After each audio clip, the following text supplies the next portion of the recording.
Pour revenir sur le rapport de feu, je lisais un papier tout à l'heure, Général, ils utilisent, allez, à peu près 2 000 obus par jour quand, encore en décembre, ils ont tiré 8 000. Donc on est effectivement là dans une situation compliquée. Que Solène nous dise, on est passé de l'attentisme au pessimisme et d'entendre les mots aussi également rapportés, hein, d'Emmanuel Macron.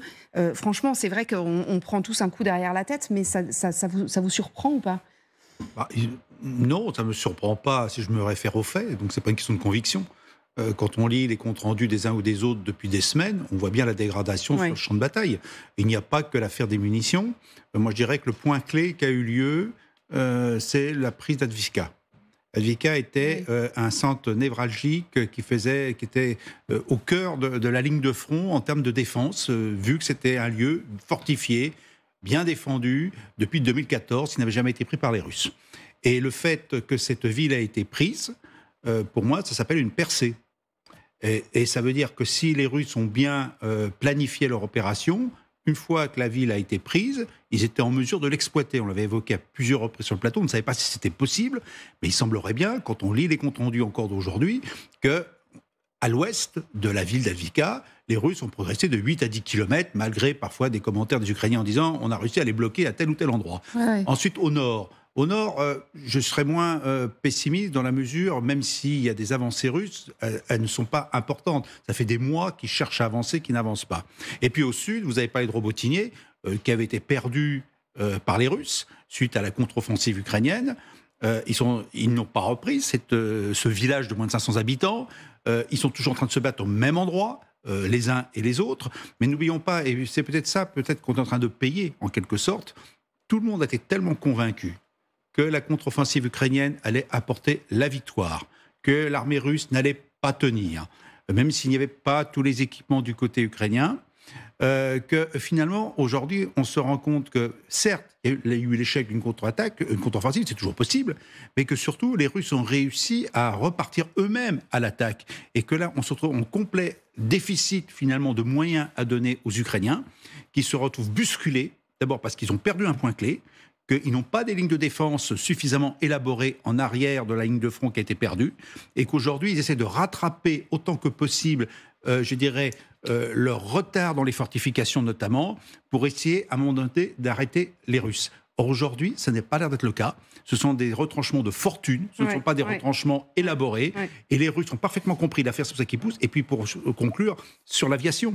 L'aviation, on n'en voyait plus beaucoup, du moins on n'avait pas beaucoup de rentrées. C'est beaucoup dit, mais où sont les avions russes? Où sont les avions russes? Oui. Bah, là, ça y est. Enfin, depuis 10 jours, on nous disait que les Ukrainiens en détruisaient un par jour. Oui. Et là, j'entends exactement le contraire, Ah finalement. oui, parce que l'ISW a dit, nous, on n'a pas, et ça date d'hier, nous, on n'a pas les moyens de vérifier ces Tout informations. à fait. Donc, qui en a qui a été abattu, c'est vraisemblable.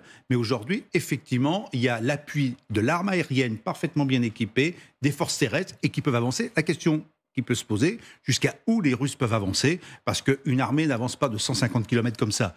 Donc on est sur des avancées de peut-être 20, 30 km.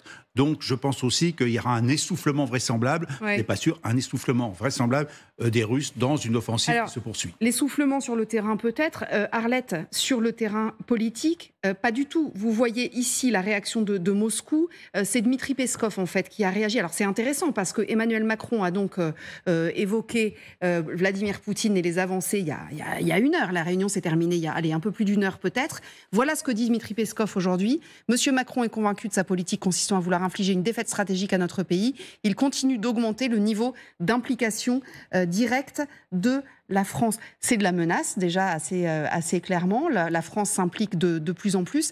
On sent que le ton monte sérieusement et en même temps, les Russes, enfin le Kremlin a bien compris que nos alliés n'étant pas complètement sur la même ligne qu'Emmanuel Macron, il vaut mieux appuyer là où ça fait mal.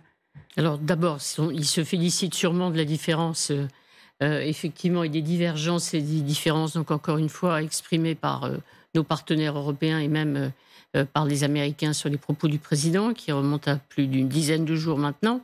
Et puis ce qui prouve, c'est quand même très intéressant, qu'on est vraiment dans le viseur de la Russie et de Moscou. C'est-à-dire, vous l'avez fait remarquer sur les temps, la réaction ultra rapide, effectivement, de Moscou et donc du porte-parole du Kremlin, c'est pas n'importe qui. En une heure après, on a à peine le temps de commenter l'intervention du président de la République devant les chefs de parti réunis à l'Élysée. À peine le temps, et même pas encore d'ailleurs, de commenter la conférence de presse qui a suivi la rencontre du président de la République avec la présidente moldave, que déjà Moscou réagit. Donc on est vraiment, j'allais dire, sous surveillance. En ce moment, la France est sous surveillance. Donc là, c'est important, oui, parce qu'il y a une réponse. Chaque fois maintenant qu'Emmanuel Macron, on a l'impression, monte d'un degré dans la vigilance ou la menace ou l'affirmation. Tous ceux qui sont sortis, donc ont été entendus à Moscou, les chefs de parti ont dit encore une fois, sans limite et sans ligne rouge sera l'intervention française si la menace continue à être aussi forte, voire encore plus forte de la Russie. Donc ça veut dire vraiment qu'on est encore une fois vraiment très surveillé par Moscou. Et donc cette escalade française est effectivement à chaque fois contrée par Moscou. Alors on va voir effectivement quel impact les propos du président ont eu en France.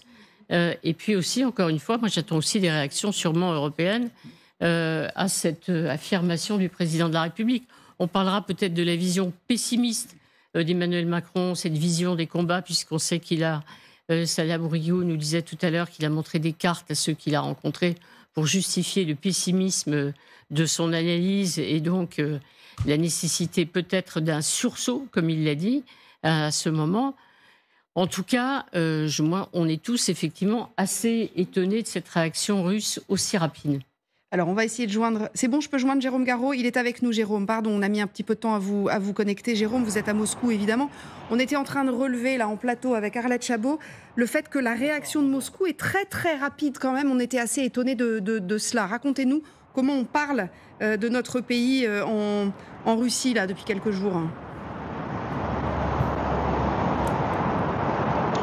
Vous savez, depuis quelques jours, évidemment, la France est de plus en plus ciblée dans les médias russes qui sont la courroie de transmission du pouvoir, mais fondamentalement, c'est l'Allemagne qui est vraiment très très visée en ce moment, qui est le centre des critiques avec des articles quotidiens.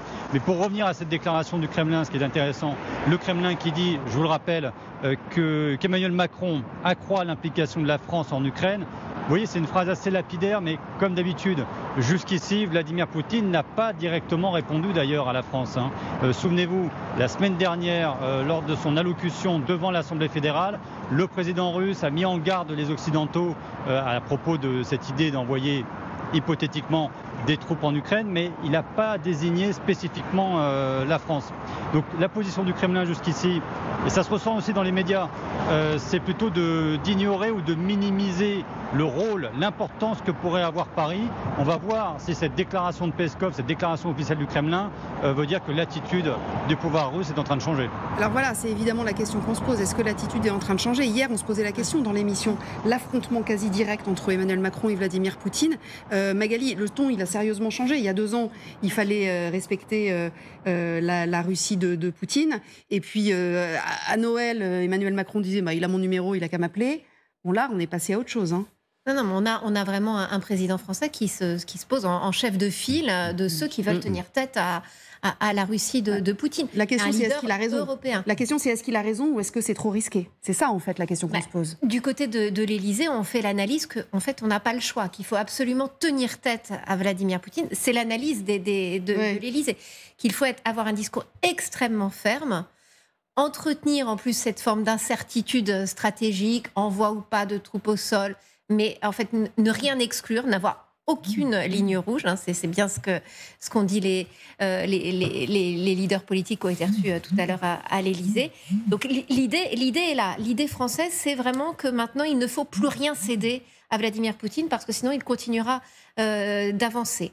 La question qui se pose quand on entend ces propos rapportés d'Emmanuel Macron sur la situation extrêmement difficile sur le front, c'est en gros, qu'est-ce que nous faisons si demain, après-demain, dans plusieurs mois, réellement les Russes avancent et percent les lignes ukrainiennes? Quelle est à ce moment-là la décision française? Est-ce si on rejoue 1 février 2022. La décision et les capacités de réaction françaises, parce qu'il y a ça aussi. On a donné beaucoup d'armes, alors certes, on est une puissance dotée, Mais est-ce qu'on aurait les moyens de réagir, de le stopper, de faire quelque chose ? Moi, j'écrivais sur mon blog ce dimanche, effectivement, un petit peu l'analyse de ces situations et les capacités dont on pouvait disposer. Nous, c'est 15 000 hommes. Et ça ne se fait pas en une semaine. C'est au minimum 30 jours. Hein, donc 15 000 hommes armés, équipés. Bon, voilà. Maintenant, la question n'est pas d'aller faire la guerre aux Russes. L'idée serait, si jamais on parlait de forces terrestres, ce serait de prendre une partie des missions de l'armée ukrainienne qui ne soient pas au contact des Russes pour permettre à cette armée ukrainienne de déployer les forces utilisées ailleurs sur le front. Non mais général, si les Russes arrivent à Kiev dans 10 jours... Non, ils n'iront pas. Non mais j'exagère, je grossis le trait. Mais c'est ça la question aussi. Non mais c'est ça qu'il dit Emmanuel Macron, c'est qu'il dit attention, il y a péril en la demeure, quoi. Oui, mais c'est ce que j'écrivais il y a quelques jours. Je dis simplement, le problème de Macron, du président Macron, c'est pas d'envoyer des forces en tant que telles, mais effectivement, ce qui a été dit par Magali et par vous-même, c'est si jamais les Ukrainiens tombent, enfin l'armée ukrainienne n'est plus capable de résister. Qu'est-ce qu'on fait et quelle est la responsabilité des différents chefs d'État européens pour ne pas avoir empêché à temps cela ? Moi, je veux bien aussi, d'un autre côté, dire qu'aujourd'hui, il y a péril dans la demeure et autres. Mais enfin, il fallait peut-être se préoccuper de la question un petit peu avant. Quand je parle d'auto-intoxication tout à l'heure sur une victoire ukrainienne, je pense que ça a largement contribué, finalement, à ne pas être capable de répondre à temps. C'est ça la réalité aujourd'hui. Et maintenant, la vraie question, c'est cela. Et c'est pour ça que je ne dramatise pas, moi, sur les propos du président Macron sur l'envoi ou non de forces terrestres. C'était pas ça la question. La question, c'est à dire d'abord à ses homologues, si l'Ukraine n'est plus capable de tenir le front, qu'est-ce qu'on fait ? Est-ce qu'on laisse tomber l'Ukraine et on prend ça pour profits et pertes ? Ou alors, est-ce qu'on fait quelque chose en plus ? Le dilemme est très simple. Et là, à la limite, là-dedans, la France peut éventuellement faire quelque chose. Et on a tout à fait le droit, en tant qu'État souverain, finalement, d'accepter de déployer un élément militaire. Mais ce n'est pas l'enjeu, ce n'est pas le but aujourd'hui.